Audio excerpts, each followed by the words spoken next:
Isang mapagpalang umaga po sa bawat isa sa atin ng mga anak ng Diyos. Binabati ko po kayo ang lahat ng nakikinig sa FB Live na ito.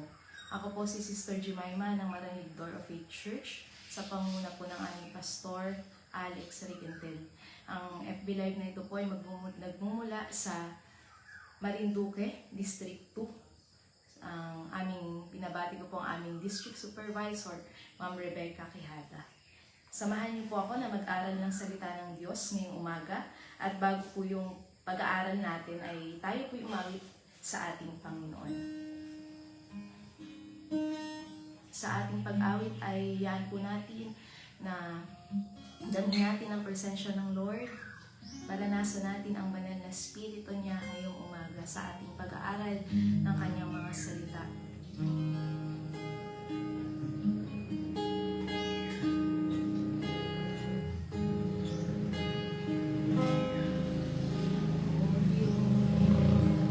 Salamat sa inyo sa biyaya at habang sa kaligtasang taglay ko at sa pangakong kailanman hindi ako iiwanan. Bilang tugon, dalangin mo'y pakinggan. O Diyos, salamat sa inyo. O Diyos, salamat sa inyo sa biyaya at habang sa kaligtasang taglay ko at sa pangakong kailanman hindi ako iiwanan. Bilang tugon, dalangin mo'y pakinggan. Puspusin niyo ako. Puyuin ninyo ako ng kapangyarihan ng banal na Espiritu. Akayin niyo ako sa landas ng katotohanan at gamitin sa inyong kalwalhatian. O Diyos, salamat sa inyo sa biyaya at habang sa kaligtasang taglay ko at sa pangakong kailanman hindi ako iiwanan. Bilang tugon, dalangin mo'y pakinggan.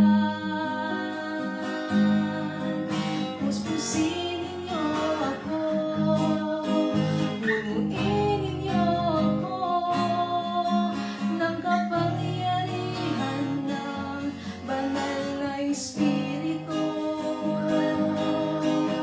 Akayin niyo ako sa landas ng katotohanan at gamitin sa inyong kalwalhatian. Puspusin ninyo ako, punuin ninyo ako ng kapangyarihan ng banal na Espiritu. Akayin niyo ako sa landas ng katotohanan at gamitin sa inyong kalwalhatian. Puspusin ninyo ako, punuin ninyo ako ng kapangyarihan ng banal na Espiritu. Akayin niyo ako sa landas ng katotohanan at gamitin sa inyong kalwalhatian.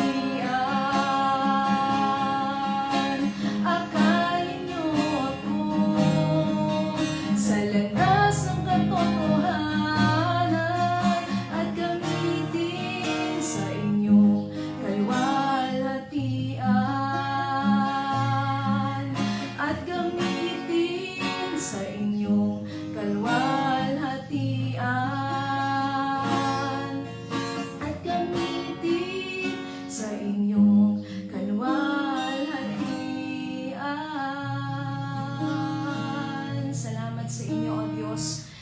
Patuloy nga po tayong manalangin sa ating Panginoon ngayong umaga. O dakilang Diyos na makapangyarihan sa lahat. Hallelujah. Maraming salamat sa inyong presensya, Panginoon, this morning. Nakasama namin kayo, Panginoon, ng inyong banal na Espiritu ang aming kasama at lagi namin inaasahan. Apart from you, wala po kami magagawa, Panginoon. Ibaba niyo patuloy ang inyong banal na Espiritu at sa pag-aaral ng inyong mga salita, Panginoon, hayaan niyo bago ang pag-aaral ng inyong mga salita, linisin niyo po ang aming puso, ang buo naming pagkatao, Panginoon, at hayaan niyo na patuloy na kayo'y magturo, mangusap sa amin, magbigay ng karunungan, Panginoon, habang pinapag-aralan namin ang inyong mga salita. Patuloy na samahan niyo po kami, Panginoon. Alam namin na may gagawin kayo, Panginoon, sa inyong mga anak. Patuloy na magbabago kayo ng buhay. Patuloy kayo, Panginoon, kikilos. Hallelujah. Ano man, Panginoon, ang mga panghihina, ay naan ng bawat isa, kayong Diyos na magpapalakas. Salamat, O Diyos. Purihin kayo sa pangalan ni Jesus. Amen. Muli po ay binabati ko po ang bawat isa na nanonood po sa FB Live na ito. Ang ating pong internet connection ay humina po kanina kaya hindi po ako nakapag-start agad. Pero purihin po ang ating Panginoon. Ang ating pong pag-aaralan ay mula po sa Aklat ng Gawa.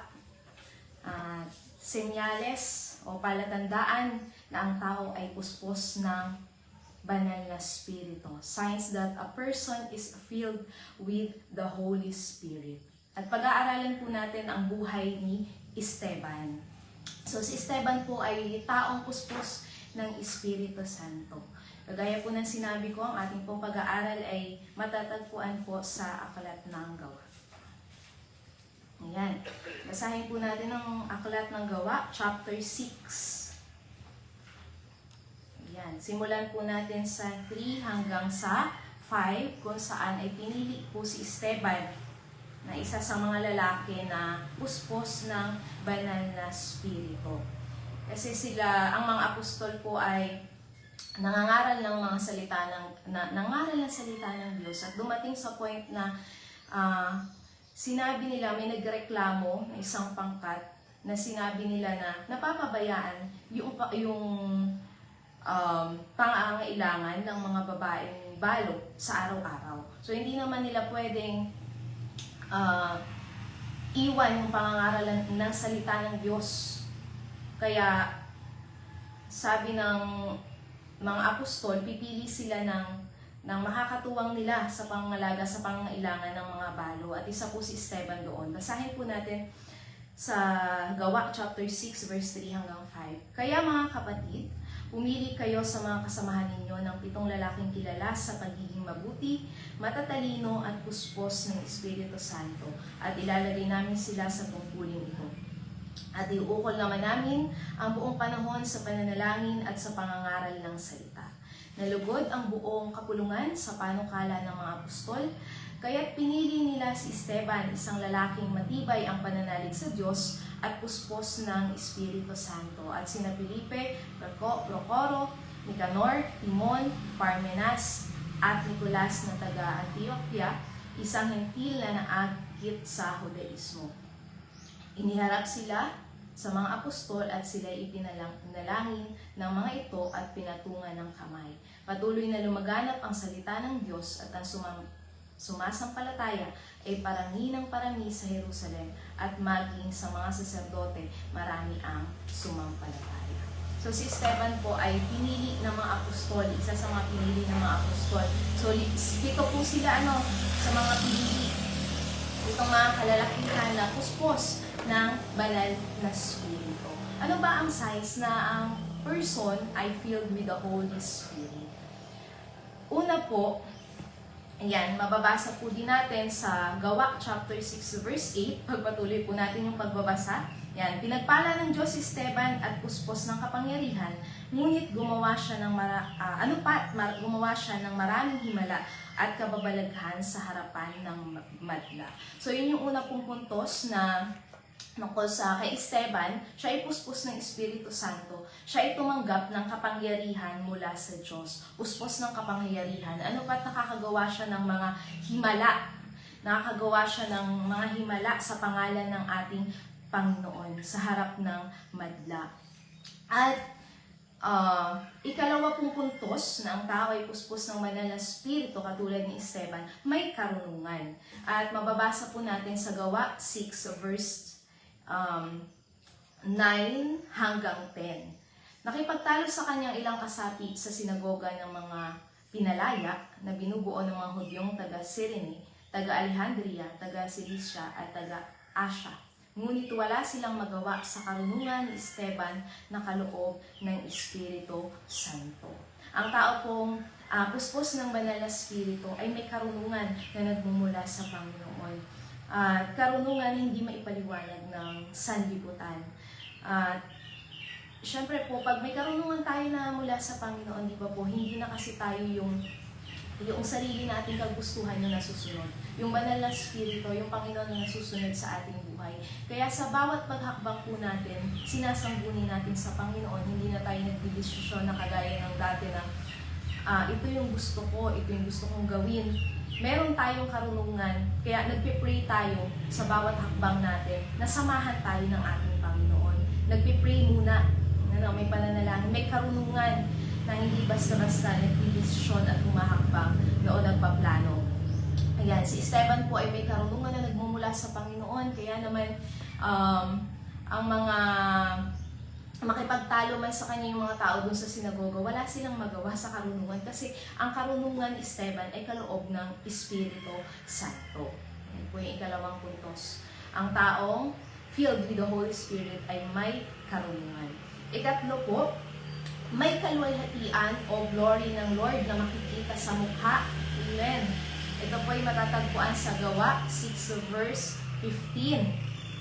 Kasi si Esteban po ay nagalit sa kanya yung mga tao dito. Sinulsulan nila yung mga tao na magalit kay Esteban. Kasi bunga na rin siguro ng inggit kasi wala nang makapantay sa karunungan na pinagkaloob ng Diyos kay Esteban. So, sila ay inudyukan nila ng matatanda ng bayan na magalit ang mga tao kay Esteban at pinaratangan siya ng mga bulaang saksi. Ayan. Na sinabi dito ng mga tao kay Esteban, si Esteban daw ay nagsasalita tungkol sa laban sa banal na templo at sa kautusan ni Moises. Sinabi daw ni Esteban ang templo ay gigibain itong si Jesus na taga Nazaret at papalitan ng ang mga kaugaliang ipinamana ni Moises. Kaya nagalit ang mga tao kay Esteban. Ngunit noong, sa kabila po ng pag-uusig po, matinding pag-uusig kay Esteban dahil sa nakikita nila talaga yung karunungan na nagmumula sa Panginoon. Pinapangaral ni Esteban ang salita ng Diyos. Nakikita sa kanyang pagkatao yung sinasamahan talaga siya ng banal na spirito. Nung titigan nila si Esteban, sa chapter 6 verse 15 po, tinitigan si Esteban ng lahat na nakaupo sa Sanhedrin at nakita nila na ang kanyang mukha ay parang mukha ng anghel. So nakita po doon na ang taong puspos ng banal na spirito, paratangan ka man ng mali, ng hindi totoo, usigin man ang iyong pananampalataya, ikaw ay kalmado na kahit wala kang sabihin, makikita nila yung glory ng Panginoon sa iyo, o kaluwalhatian ng Diyos makikita sa mukha. Nakaranas na po ba kayo niyan na dumadaan kayo sa matinding pag-uusig, pero ikaw ay nanatiling kalmado kasi alam mo yung Diyos ng pinaglilingkuran mo at makikita nila na payapa yung mukha, makikita yung glory ng Panginoon. Kaya yun po yung nakita kay Esteban, mukha ng isang anghel. Yan. Mukha ng isang anghel. At pang-apat po na sinyales na ang tao ay puspos ng banal na spirito. Sa Gawa chapter 7, yan, sa buong chapter po ng chapter 7 ng Gawa, kung babasahin po natin, may katapangan si Esteban na ipangaral ang magandang balita kay Kristo. So matapang na pinapangaral ang magandang balita kay Kristo. Kasi nung unang panahon po, ng panahon ng Panginoong Jesus, panahon nila Peter, ni Pedro, nila Esteban, Grabe po talaga yung lakas ng loob na pinagkakaloob ng banal na Espiritu sa pangangaral ng kanilang ng salita ng Diyos. Kung makikita po natin at mababasa dito sa Gawa, sila Pedro ay, kahit sila Pedro, puspos sila ng, Apostol Pedro, puspos sila ng banal na Espiritu, kahit sila ipakulong, kahit sila ay saktan, usikin, matindi po talaga ang pag-uusig noong unang panahon sa pangangaral ng salita ng Diyos. Pero sila ay nagagalak pa rin, payapa sila, at tuloy-tuloy yung kanilang pangangaral ng salita ng Diyos. Andun po yung katapangan na pinagkakaloob ng banal na Espiritu, sa kabila ng matinding pag-uusig, sundin lamang ang kalooban ng Diyos, may pangaral lamang ang magandang balita kay Kristo. At alam niyo po ba, dahil sa katapangan na ipinakita ni Esteban, kung babasahin po natin yung Gawa chapter 7, nagalit sa kanya yung bumubuo ng Sanhedrin, yan, nagalit sa kanya yung mga tao, at dito po yung babasa natin sa Gawa chapter 7 verse 54 hanggang sa 60. Dito yung babatuhin si Esteban hanggang sa mamatay. Grabe po, handa po ba tayo na ipangaral ang salita ng Diyos kahit na ang kapalit nito ay ang ating buhay? Mapaluguran lamang natin ang ating Panginoon. So nakita po natin ang taong puspos ng banal na Spirit talaga. Kahit na anumang matinding pag-uusig ang daanan niya, buong tapang niya pa rin ipangangaral ang salita ng Diyos, ang magandang balita ni Kristo. At nakakatuwa dito kasi dahil may isang taong naging matapang, tuloy-tuloy na nangaral ng salita ng Diyos. Isa sa mga bumato na doon na nakibato kay Esteban, si Pablo. Nakita po natin yung patutuon ni Pablo, kung paano siya ginamit ng Panginoon talaga sa pangangaral ng salita ng Diyos. So hindi nawawala ng kabuluhan yung pagpagamit natin at paglilingkod sa Panginoon. Pangangaral ng mabuting balita. Kasi may nadadala, na kaluluwa sa paanan ng ating Panginoon. Ayan. Lambo tayo. At ang kasunod po na palatandaan na ang isang tao ay filled with the Holy Spirit ay sa Gawa chapter 7 verse 55. Ayan. Ngunit si Esteban na puspos ng Espiritu Santo ay tumingin sa langit at nakita ang maningning na liwanag sa paligid ng Diyos at si Jesus na nasa kanyang kanan. So nakikita ang kaningningan o kaluwalhatian ng Diyos sa kabila ng pagsubok o matinding pag-uusig. Nakikita ang kaningningan o kaluwalhatian ng Diyos. At kasunod po na puntos, ang taong puno ng puspos ng banal na Espiritu ay mapanalanginin. Amen. Mapanalanginin po ba ang bawat isa? Lagi lumalapit sa ating Panginoon. Kasi ang paglapit po natin sa ating Panginoon sa pananalangin ay tanda ng pagpapasakop natin sa Kanya. At patuloy na umaasa tayo at sa ating Panginoon. Mapanalanginin. Sa Gawa chapter 7 verse 59, yan. At pinagbabato nila si Esteban na nananalangin naman ng ganito, Panginoong Jesus, tanggapin mo ang aking espiritu. Nakakatuwa kasi si Esteban ay nandun sa sitwasyon na pangit, nakakaawa yung kanyang kalagayan. Na kumbaga, ay nakakaawa naman itong taong ito kasi nangaral ng salita ng Diyos, pero ang naging response sa kanya ng mga tao is gusto siyang patayin. Nainggit sa kanya, gusto siyang patayin at babatihin siya hanggang sa mamatay. Pero nagawa pa rin niyang manalangin.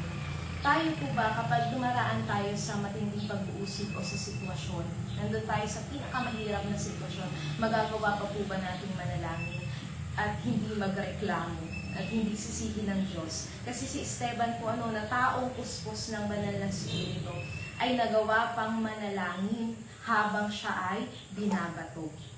Habang ang mga tao ay gusto siyang patayin. At ang huli po, yan, nakapanalangin siya, paano na, Panginoong Jesus, tanggapin mo ang aking espiritu. Handa siyang mamatay para kay Jesus, handa siyang mamatay para maipangaral lamang ang magandang balita. Handa siyang mamatay para sa pangalan ng ating Panginoon. At sa verse 60 po, pagpatuloy po natin gawa, chapter 7, verse 16, lumukod si Esteban at sumigaw ng malakas, Panginoon, huwag mo na po silang panagutin sa kasalanang ito. At pagkasabi nito, siya'y namatay. Ang tao pong filled with the Holy Spirit ay mapagpatawad. Yun po yung huling puntos, mapagpatawad. Sa gawa 7, verse 16. Kahit na anumang kasamaan ang gawin sa'yo ng ibang tao. Kasi alam mo naman na ginagawa mo yung pangangaral ng salita ng Diyos. Ginagawa mo yung isang bagay para masunod ang kalooban ng Diyos. Yung taong puno talaga ng banal na Espiritu nagpapatawad yan. Kagaya ni Esteban, ready siyang, handa na siyang mamatay nun. At sinabi niya, Panginoon, hinabol niyo yung katagang yun bago siya mamatay.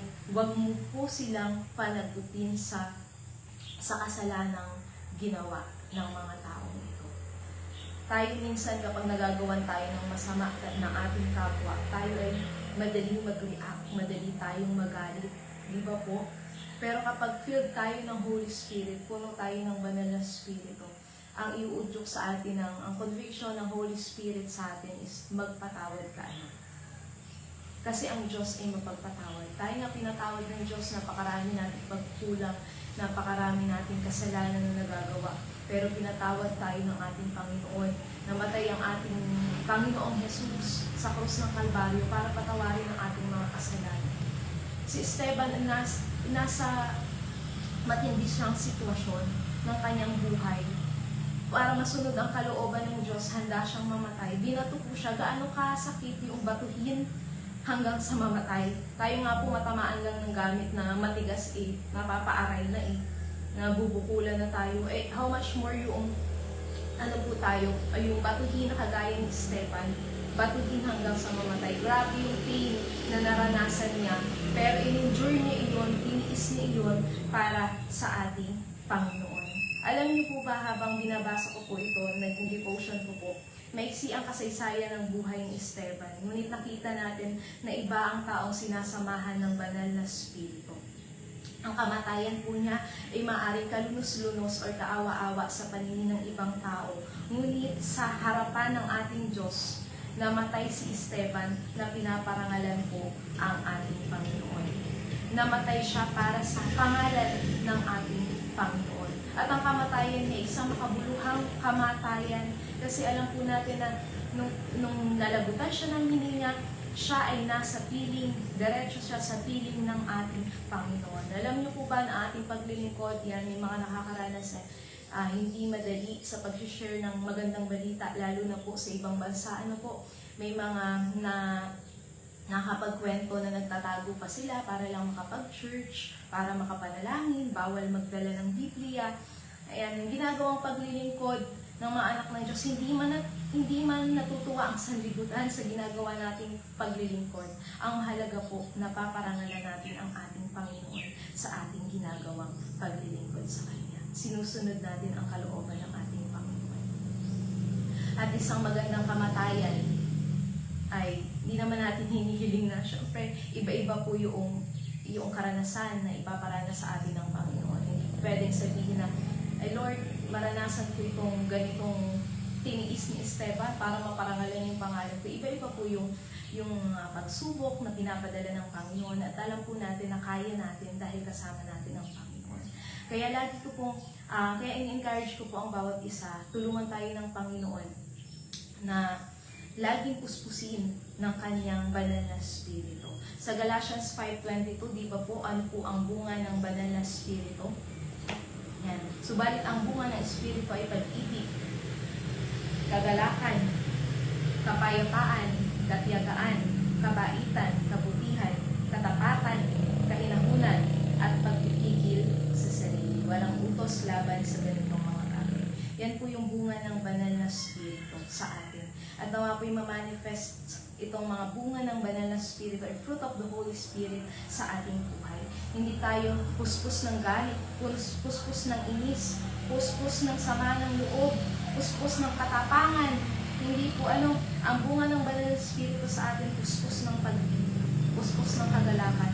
Kahit na ikaw ay lumaranas sa matinding sitwasyon, lumaranas ng matinding pagsubok sa buhay, puspos ka pa rin ng kagalakan at kapayapaan na nagmumula sa Kagaya ni Esteban, siya ay nahaharap na at pinaparatangan ng maraming tao, ng mga bulaang mga saksi.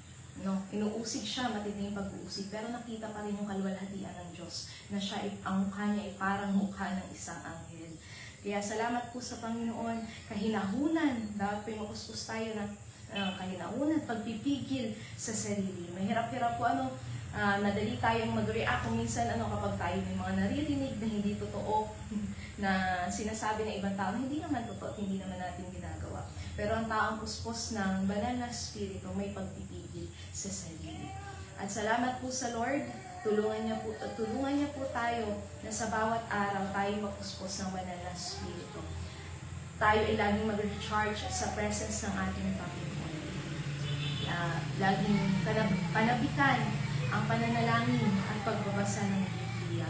Tayo po ang team ng Door of Faith ngayon ay House of Prayer.